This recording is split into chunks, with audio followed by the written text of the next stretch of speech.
How to apply for a welcome deal on AliExpress. Hey guys, in this quick tutorial, I'll show you how you can get your welcome deal if you're a new user on AliExpress. If you guys didn't know, AliExpress provides a different kind of welcome deals with heavy discounts to new users and attract new users to their platform. First thing you're going to have to do is make sure you've created a new account on AliExpress. So the first thing you need to notice is that you can only have one welcome deal per new user. So make sure you select your item very carefully. Once you're on the home screen of AliExpress, you'll find something called welcome deal along this banner. Just tap on welcome deal and you'll see the best sellers with different items here.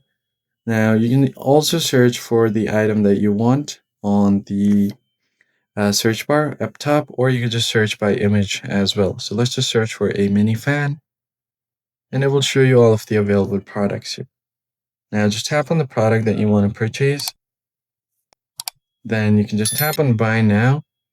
You'll get a heavy discount on your welcome deal. So just make sure that you enter promo code for welcome deal if you have it. And that's pretty much it. I hope this tutorial was helpful to you guys. If so, hit the like button down below and subscribe. I'll catch you guys on the next one.